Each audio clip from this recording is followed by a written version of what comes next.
네, 제6호 태풍 카눈이 느린 속도로 북상하고 있습니다. 지금은 제주 서귀포 동남동 쪽에 위치하고 있고 내일 오전 남해안에 상륙할 것으로 보입니다. 강풍 반경이 약 350km나 되면서 전국이 태풍의 직접 영향권에 될 걸로 보이는데요. 함은구 한국열린사이버대학교 소방방재안전학과 교수와 자세한 내용 알아보겠습니다. 안녕하십니까? 안녕하십니까?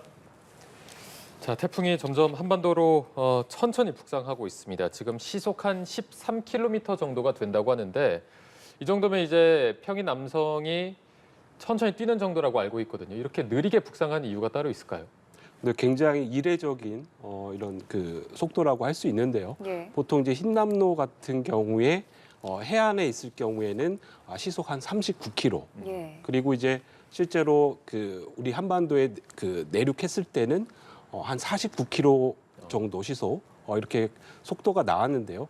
지금 말씀 주신 것처럼 알려진 바와 같이 뭐 한 12km, 13km, 그러니까 성인 남성이 조깅하는 정도의 이런 스피드인데요. 실제로 굉장히 느린 아주 천천히 이동하는 이런 어떤 남북을 가로지르는 관통하는 이런 태풍이기 때문에 지금 우리나라 뭐 기상청 관측 이래 지금 유례 없는 속도와 굉장히 천천히 이동하는 속도와 유례 없는 경로로 굉장히 좀 우려가 높아지고 있는 상황입니다. 네, 또 특이한 점이 보통 태풍이 육지에 상륙하면 그 세력이 좀 약해진다 이렇게 알고 있거든요. 그런데 이 카눈은 일본에 들렀다가 나오면서도 그 세력이 그대로 유지가 되고 있어요.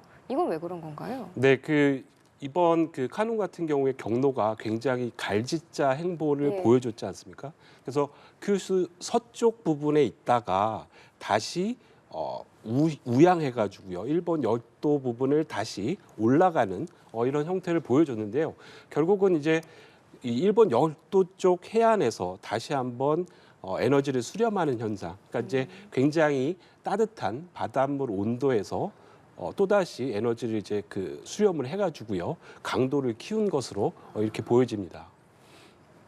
이게 보통 태풍이 내륙에서는 이제 세력이 약해지기 마련인데 지금 굉장히 느린 속도로 북상하고 있어서 이렇게 느린 속도로 한반도에 상륙을 했다면 세력이 더 빠르게 약화가 되는 건지 아니면 이 느린 속도로 계속하면서 피해가 더 커지진 않을지 이 부분도 좀 우려가 됩니다. 어떻게 보십니까? 지금 뭐 말씀 주신 것처럼 사실 그 전례 없는 이런 경로와 스피드이기 때문에 지금 여러 가지 데이터들이 좀 불분명한 것이 사실이고요. 예.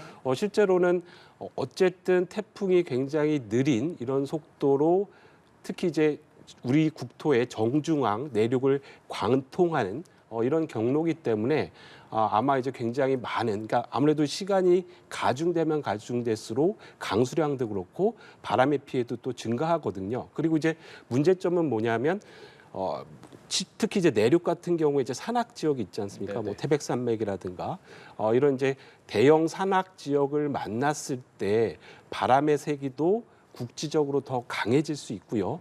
또 강수 패턴도 굉장히 그 산 사면 아래 놓은 일종의 뭐 팬 현상 같이 굉장히 극한적인 이런 폭우 형태로 또 기록이 될 수가 있기 때문에 예. 지금 여러모로 지금 굉장히 우려가 되는 그런 상황이라고 볼 수 있겠습니다. 네, 이렇게 종잡을 수 없다 보니까 걱정이 더 큰데 오후 3시를 기준으로 카눈의 중심 기압이 965 헥토파스칼, 최대 풍속은 시속 133km라고 하는데요. 이게 6시간 전인 오전 9시와 비교를 해봤을 때 중심 기압은 낮아지고 최대 풍속은 빨라졌습니다. 이게 어떤 의미인가요? 네, 우선 중심 기압이 낮으면 낮을수록 풍속이 이제 빨라지는 경향이 있거든요. 예. 결국 이제 중심 기압이 낮다라는 것은 더 많은 상승 기류가 형성이 되는 거고요. 지금 이제 원래 당초에는 970 헥토파스칼 정도 그리고 이제 시속 한 35km 초속 35km 정도의 35m 정도의 어떤 그 강풍 세기였는데요. 다소 낮아지긴 했지만 예. 일단 내륙으로 상륙을 하면 여타의 다른 태풍들처럼 아마 여러 가지 뭐 풍속이라든가 그리고 중심 기압 같은 것은 좀 낮아지지 않을까. 이제 일반적으로 이제 결국은 바닷물에서 에너지를 이제 수렴할 수 없는 그런 형태로 바뀌기 때문에 아마 좀 중심기압이라든가 이런 그 풍속 같은 경우는 다소 낮아지지 않을까라는 기대가 있고요. 다만 앞서 말씀드린 대로 여러 가지 산악 지형이라든가 국지적인 여러 가지 지형들에 따라서 굉장히 좀 차이가 많이 편차가 일어나는 그런 것을 보여줄 것으로 보여집니다. 네. 앞서 이제 교수님께서 계속해서 말씀해 주신 부분이 이번 태풍이 유례 없는 경로, 유례 없는 속도다 이렇게 말씀해 주셨는데 저희도 이제 태풍 소식을 전해드리면서 이렇게 한반도를 관통하듯이 올라가는 경우는 처음 보는 것 같거든요. 기록상으로도 이런 적은 없었던 거죠? 네, 그렇습니다. 그 대부분은 우리나라 남해안 쪽에 상륙을 해서 동쪽으로 이렇게 빠져나가는 이런 경로가 일반적인 태풍의 경로였고요. 네. 다소 좀 이례적인 것들이 이제 말씀드린 것처럼 또 남해안에 왔다가 서해안, 산동반도 쪽으로 빠져나가는 이런 형태들이 야기가 됐었는데요. 이번의 경우는 지금 계속 정중앙, 그러니까 내일 오전 9시경에 사천 쪽으로 이렇게 상륙을 해서 아마도 우리나라 이제 수도권 서울 쪽에는 저녁 9시 정도에 이 태풍의 중심이 이렇게 지나갈 것으로, 그래서 결국은 남북으로 종단으로 거의 정중앙에 가까운 이런 형태로 이동 경로가 발생이 될 것으로 보여집니다.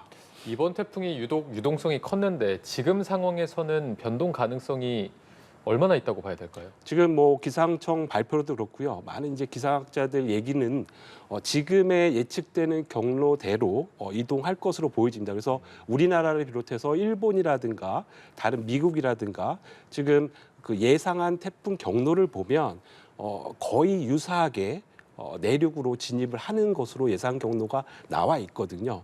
그래서 지금 뭐 여러 가지 고기압 배치라든가 이런 것들을 종합적으로 봤을 때 기상청 발표처럼 지금의 예상 경로대로 태풍이 이동하리라 이렇게 보여집니다. 변동 없이? 네, 그렇습니다. 네. 네, 그러니까 이제는 예상 경로에서 이렇게 벗어날 가능성은 많이 없다고 말씀을 해주셨는데 한반도 내륙은 산악 지역이 많고 복잡하기 때문에 이렇게 태풍이 그대로 내륙을 관통할 경우에 피해가 어느 정도 될지 예상하기 많이 어렵다고 들었습니다. 어떤가요?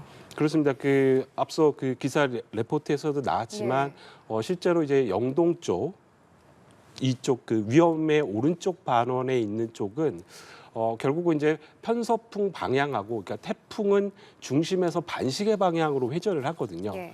그래서 말씀드린 대로 이제 편서풍 방향과 태풍의 반시계 방향과 합쳐져서 위험의 이제 오른쪽 부분에는 이제 굉장히 높은 이런 풍속이 불 가능성이 굉장히 높고요.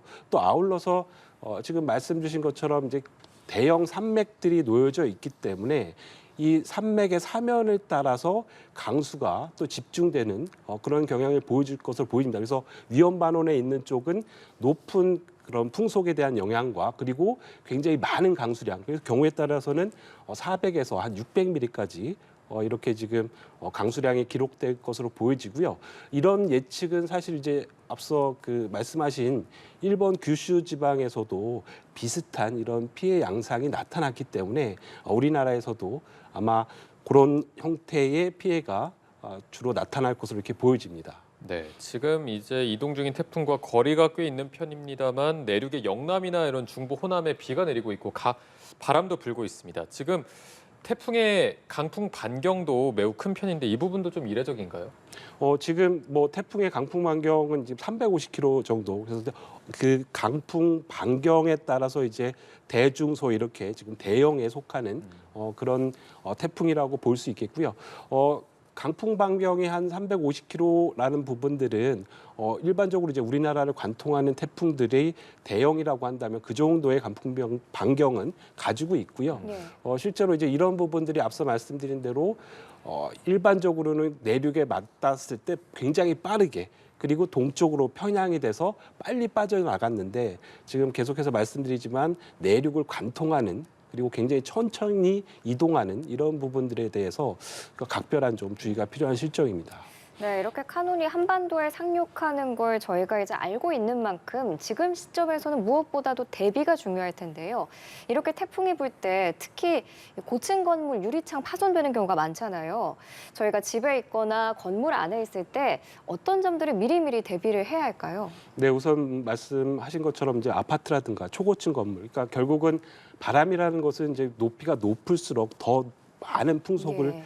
영향을 받게 되거든요. 그래서 초고층 아파트 같은 경우에 특히 이제 빌딩 폭이라고 해서 건물과 건물 사이에 유속이 그러니까 바람이 지나가면 속도가 더 높아지는 이런 현상이 나타나거든요. 그래서 초고층 건물 같은 경우에 지금 앞서 화면에서 나오는 것처럼 그 창문이 진동이 발생하지 않도록 여러 가지 그 종이라든가 우유곽 같은 것을 사이에 좀 끼워서 진동 발생을 좀 최소화 시켜주는 것이 중요하겠고요. 예. 경우에 따라서는 아주 그 초고층에 있는 뭐 부산 뭐 마린시티라든가 이렇게 인접해 있는 이런 건물에 거주하시는 분들은 선제적으로 조금 대피를 하시는 것도 유용한 방법이라고 할 수 있겠고요. 네. 그리고 이제 그 해안가 지금 말씀드린 해안가도 문제고 그리고 이제 아파트가 아닌 단독주택 이런 데 거주하고 계신 분들은 실제로 이제 지붕에 굉장히 높은 그 풍하중을 받게 됩니다. 그래서 이제 천정재들이 이탈을 해서 떨어질 수도 있고요. 예. 특히 뭐 여러 가지 가설 시설물이라든가 비닐하우스라든가 이런 것들에 대해서는 굉장히 뭐 실제로 이탈해가지고 뭐 캐노피 같은 이런 것들도 면적이 넓은 것은 떨어져 나가서 비살할 수가 있거든요. 그래서 네. 이런 것들은 좀 단단하게 좀 결박을 해주시는 것이 필요하겠습니다. 이런 날씨에는 집 밖에 나가지 않는 게 가장 안전할 텐데 불가피하게 밖을 나가거나 혹은 출근하는 분들도 많으실 테고요. 보행자들도 조심해야 될 게 많을 것 같습니다. 뭐 현수막이나 간판, 조형물 이런 것도 다 조심을 해야 되는 거죠. 네, 그렇습니다. 뭐 거리에 나서면 여러 가지 위험한 요소들을 맞닥뜨리게 되겠는데요. 예. 많이 알려진 것처럼 뭐 가로수가 실제로 전도가 될 수도 있고요. 그리고 지금 말씀하신 현수막이라든가 각종 부착물들도 떨어져 나가서 비산이 될 수 있기 때문에 가급적이면 뭐 외출을 삼가를 해주시는 것이 좋겠고요. 예. 그러한 위험한 지역, 특히 이제 아무래도 도심지라든가 이런 지역에서는 이제 공사장 주변이 굉장히 위험합니다. 공사장에는 여러 가지 가설자재들이 많이 있거든요. 예. 그래서 이런 것들이 실제로 강풍에 영향을 받아서 날아올 수가 있기 때문에 네. 공사장이라든가 특히 이제 뭐 대형 어떤 나무라든가 이런 것들을 있는 곳을 지날 때는 좀 각별한 좀 주의가 필요할 것으로 보입니다.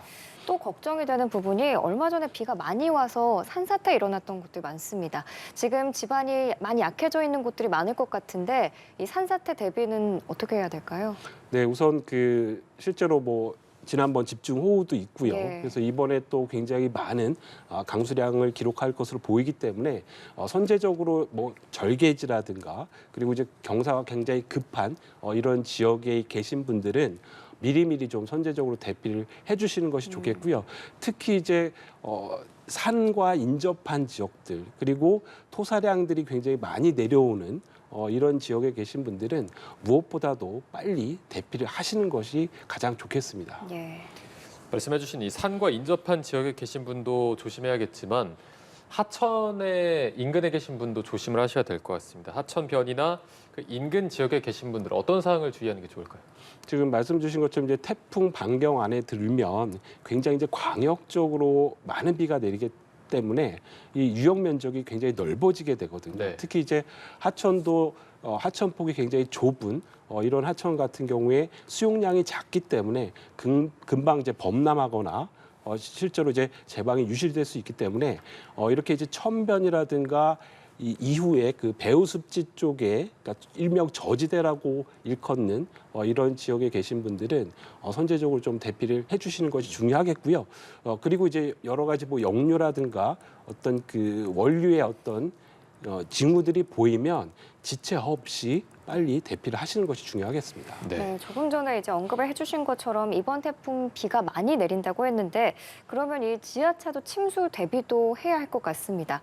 호우특보가 내려지기 전에 이제 사고를 대비해서 미리미리 지하차도를 막는 게 좋겠죠? 네, 그렇습니다. 사실 지난번 이제 오송 참사로 인해서 뭐 정부라든가 또 국민들께서 지하차도에 대한 여러 가지 위험성은 이제 상당히 인지를 하고 계시리라고 생각이 들고요.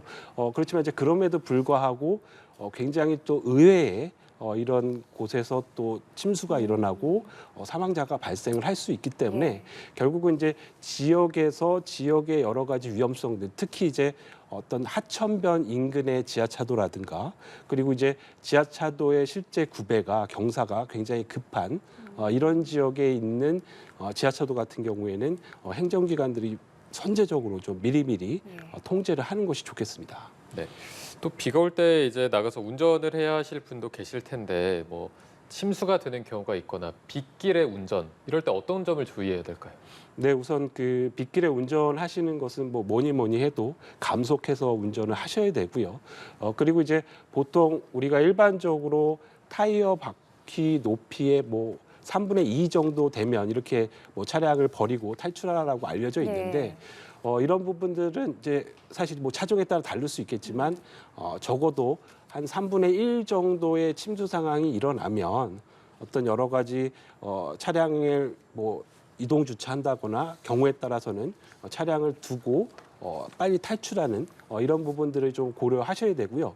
2분의 1 정도의 수심을 맞닥뜨렸다라고 했을 때는 지체 없이 빨리 선제적으로 좀 차량을 두고 안전한 곳으로 고지대로 이렇게 이동을 하시는 것이 좋겠습니다. 네, 저희가 앞서서도 계속 보도를 해드렸고 지금도 얘기를 나눈 부분이 이번 태풍이 정말 이례적이다라는 겁니다.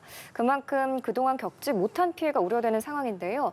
마지막으로 가장 당부하고 싶은 말씀 있다면 한 말씀 부탁드립니다.